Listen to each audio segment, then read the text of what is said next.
Dear students and parents, in this episode of In Conversation series, we're extremely happy to present to you Ms Vinita Bali.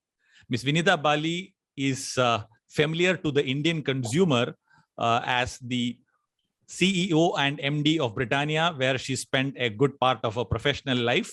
And currently, having moved on from that role, she serves on the board of technology giant Cognizant. Ms Bali has done her economics graduation from Lady Shri Ram College in Delhi, completed her master's in management from Jamnalal Institute of Management Studies in Bombay, and then had a stint at the UN headquarters, and then has worked as the vice president of Coca-Cola, etc. So we are very happy to welcome Vinita Bali, madam, to our show. Thank you for accepting our invite, and welcome to the program, madam.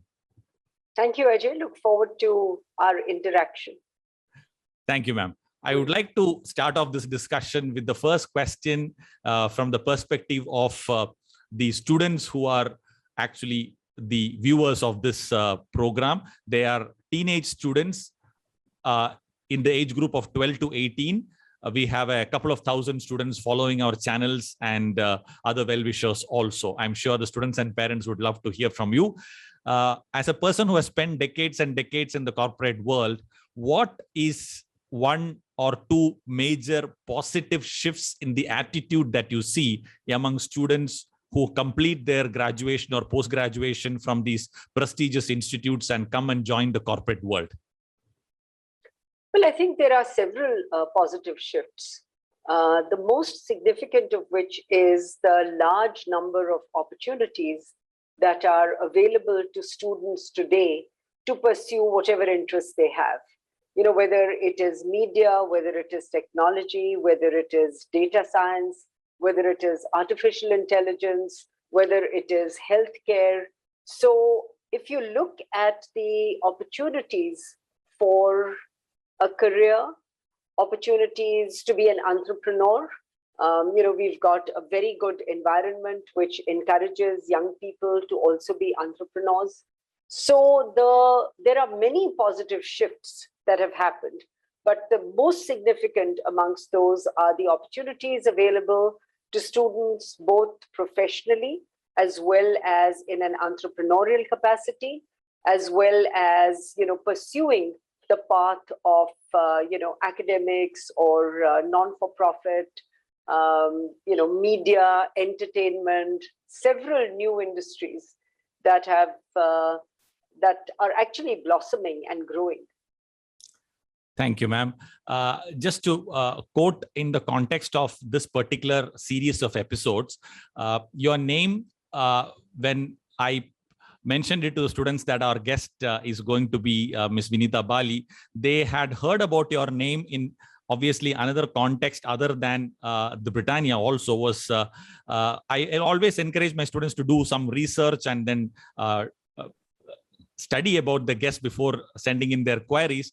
They noted that you had sent you have written a bite about Ms Rama Bijapurkar's book, Customer in the Boardroom, and interestingly, Ms Rama Bijapurkar was also a guest in our show. So one question that the students wanted to check with you, if you could answer, is that whether the senior people in the industry, I mean women, are you all generally in touch with each other? Do you really have that camaraderie? Oh, very much, very much. Rama happens to be a very good friend of mine. We've known each other since we were in school, and we have kept in contact with each other. So yes, there is a close-knit group. There is good camaraderie. It's not just between women and women, but it is also amongst women and men. So so I think the corporate world gets together for a number of reasons, whether it is to do with chambers of industry, whether it is to do with specialization in FMCG or automotive, and also there is getting together without any business agenda. And yes, there is a lot of that happens. All right, ma'am. The next point I wanted to touch upon is you have had a very varied exposure to corporate. Let us say after your management, you have worked in various continents across the world, and having come back to India, I think you would have come back to India at a time when India was actually blossoming in that sense. So how did your global exposure actually shape your contribution in your field? Well, I think what global exposure does is it's not a direct one-to-one. I think you've used the word exposure, and that means the ability to see and observe both differences as well as similarities. It is about being curious about other cultures. It is about fostering a better understanding of the many nuances and dimensions of issues. Whether you're looking at climate change, you're looking at environment, you're looking at academics, it doesn't matter. So it makes you more of a global citizen, in the sense that you understand the concerns, the issues, the challenges of different cultures, different continents, the customs. So for me, the most important part of living and working in 6 different countries on 5 continents really was to imbibe the different cultures, the different behaviors, how people respond to the same stimulus, to be curious about what makes people do what they do. That is the biggest learning. I can't say one-on-one, this is what helped me in my work, but I think exposure is one of those things which actually is the foundation, and it determines your mindset, it determines the way you think, it determines the lens with which you see the world, all of which, according to me, are very critical and important. It's not about getting superlative marks in your studies and really not knowing about anything else. I think the future belongs to those people who are curious about many things, not who are specialists in any one particular thing. Unless you're, of course, a genius, which most of us are not. Thank you, ma'am. Thank you. This at the start of your career, that is something which I wanted to specifically check on. That will also be interesting to students as well as parents of these young students. At the start of your career, as I understand it, you made a conscious choice to actually take on roles which required let us say relocation, traveling, and interacting with different cultures, etc. So there must have been a starting needle point or a push, either internal or external, or a supportive role that happened, which encouraged you to move across nations, etc. Could you please reflect on that? There certainly wasn't any push. I think we all end up doing what temperamentally we want to do. So, if you have a sense of adventure, if you're curious about other countries and other cultures, then I guess anybody in my place would have ended up doing what I did, which is, I chose to travel, I chose to live on different continents. I've lived in the Northern Hemisphere and the Southern Hemisphere. So that is my temperament. But what works for me need not work for you or for anybody else.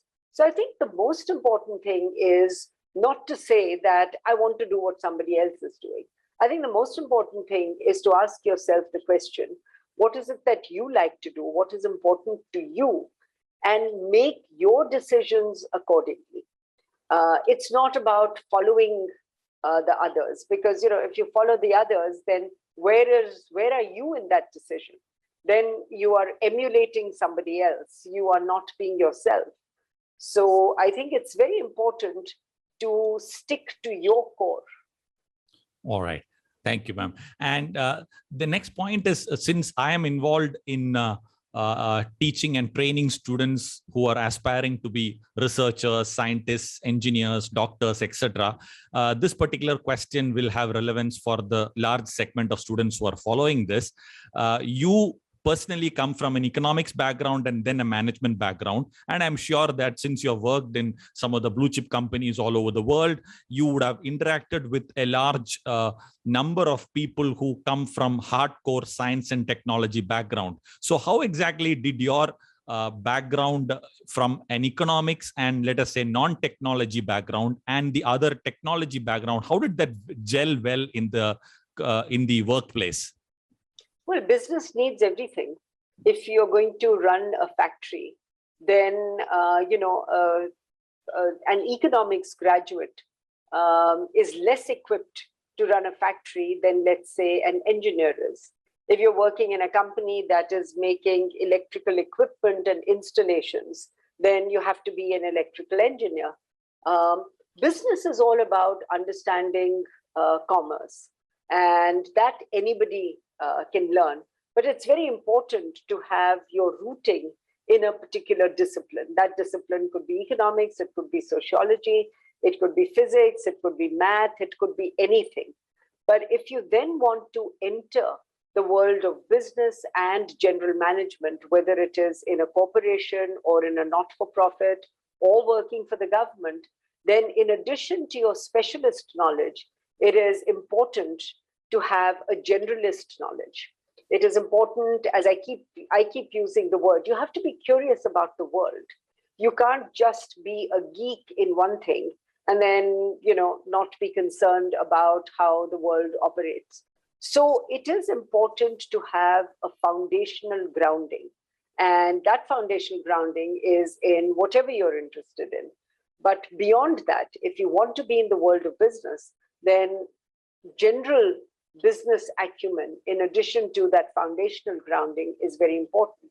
If, on the other hand, you want to pursue a career, either teaching or continuing to be in your functional discipline, then it's great. Do your master's in technology, do a PhD, and continue to foster and bring new knowledge in the discipline that you're interested in.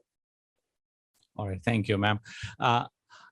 I have taken the liberty of actually inviting questions from our students so that I could post it to the guest, and I've also told them that it will be at the contextual level, and if the guest finds it interesting to answer. So I'm trying to present to you a couple of questions that our students have sent in, and some of these look interesting. So I hope you'll have a nice time answering them, ma'am. Sure. When I explain to the students, because the students, when they looked at the profile, many of them, they know the terminology, CEO, managing director, etc. But then they really would not know what exactly would a CEO do on a day-to-day basis. So when they got back to me and I've explained to them in a very basic level, so one particular question which came in, which really looks interesting, is that a CEO in a company like Britannia, which actually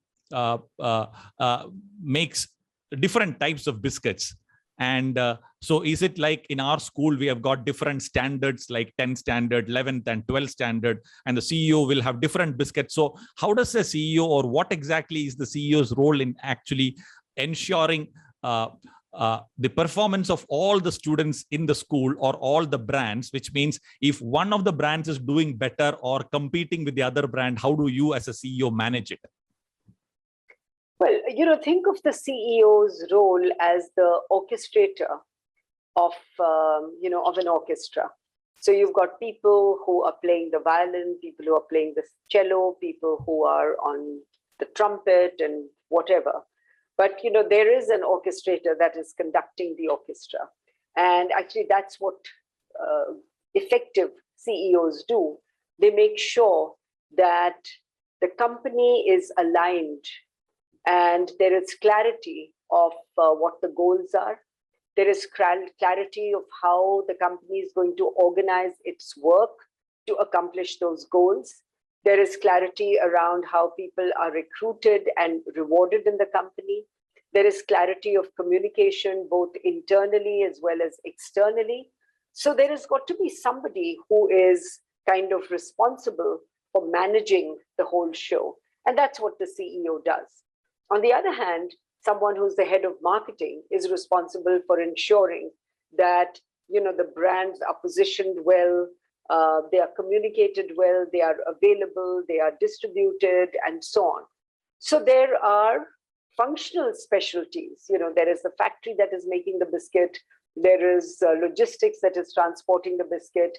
There is marketing that is branding and advertising and communicating the biscuit, and so on. But on top of it all is the orchestrator who says that, okay, these are the priorities, this is what we will do, this is what we will not do, and this is how we will organize ourselves to deliver on the promise that companies make to consumers and the promise that companies make to their stakeholders, which include consumers, employees, the government, environment, vendors, everybody else. Thank you, ma'am. In this context, I would just like to mention a small interaction which I had with your team when you were CEO at that time. As I had mentioned to you earlier, I had the opportunity to interact with a few brand managers at Britannia during the 2006-07 season. And that was a time when I had tried for an association with Britannia for my All India Inter-School Science Quiz, and that is the context wherein I got to speak with different brand managers. And I explained this to the students, the concept of brand managers, which was pretty difficult for them to understand initially. How can we have different brand managers within the company when the CEO will have to look at the overall profitability or the money coming in? It is that in that context that I asked this question. So you're saying that from the perspective of the company, it is perfectly okay if some of the students of your company, that is the brands of the company, are doing substantially much better than the other brands? Yeah, because you're managing a portfolio. It is like when you're in school, you might get 95% in physics, chemistry, and math, but you get 75% in English and history. Now, does that make you a bad student? According to me, absolutely not. So, nobody ends up scoring the same marks in every subject. No cricketer ends up scoring the same runs in every match that they play. So why should it be any different in a commercial organization? As long as the totality of the organization is, when I get a grade point average, you are adding up the marks of all my subjects and then giving me a grade point average, right? It's the same with different varieties of biscuits or different, types of shampoos or different kinds of soaps. Everybody is not a 90 percenter or 100 percenter, but it is that mix that we are looking at. All right. Thank you, ma'am. And the next question is based on what I observe right now because of a couple of commonalities. I see a huge stack of books in your library just behind you.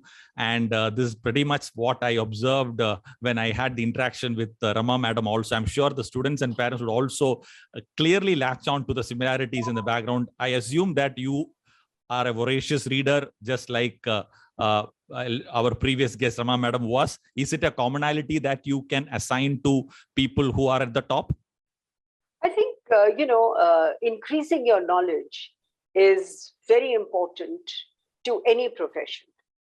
And how do you increase your knowledge? You increase your knowledge by reading books, by reading journals, by talking to people, sometimes by watching documentaries and films. And that is why reading becomes a very essential part of the repertoire. And, in schools, I'm sure schools are encouraging students to read, not just about the subjects that they are doing, but also about other subjects. Otherwise, how do you get to know the world? Another question from a girl student, obviously, is was expected along the lines. You have really climbed the corporate ladder very successfully, as we may put it. So at that time of your growth, what were the specific challenges that you encountered in a predominantly male-dominated upper management kind of a circle? I basically focused on my work. I basically focused on being the best I could be. I worked hard. I didn't let anything else really distract me. And in my experience, what I found is that when you deliver good work, when you are conscientious, when you're reliable, when you strive for excellence, then very quickly these aspects of gender and any other aspect of diversity, your ethnicity, your religion, your gender, etc., actually becomes less and less relevant. Thank you, ma'am. Specifically at this point in time, would you like to give some advice to these? Because these students who are actually the teenage students who are actually embarking on getting into college, etc., some advice that can keep them in good stead in their studies in college and start of their career, etc., it will be really appreciated. I'm not sure if I'm competent to give advice, but what I would say is that it is important to work hard. It is important to do well in academics, but it is equally important to be interested in other things. And you can decide whether it is sports or music or arts or painting or sculpting or drawing or whatever. Because, you know, later on in life, when you become a professional, it is your well-rounded personality that also becomes a critical factor in your success. Your ability to work collaboratively with other people. I think it's good to be competitive, but not to be competitive at the cost of, not following the rules and so on. So I would say it's about hard work. It's about enjoying what you do. I also know that students these days are under a lot of pressure, to do well. Then there are these, coaching classes and all kinds of things. But, you have many choices ahead of you. So don't think that the only way to get a job is to become an engineer. The only way to get a job is to become a doctor. There are many opportunities ahead of you. And I do hope that in addition to the students, there is some good dialogue with the parents as well, to really say that it is important for everybody to do what they feel good about doing. If I feel good about being a sports person and I'm a really good sports person, then I should be encouraged to be a sports person. Why should I be forced to becoming an engineer if I could become a really good tennis player? So I think the adaptation is really on the side of the parents. The school giving you enough opportunities to explore your other areas of interest and your own temperament. All right, ma'am.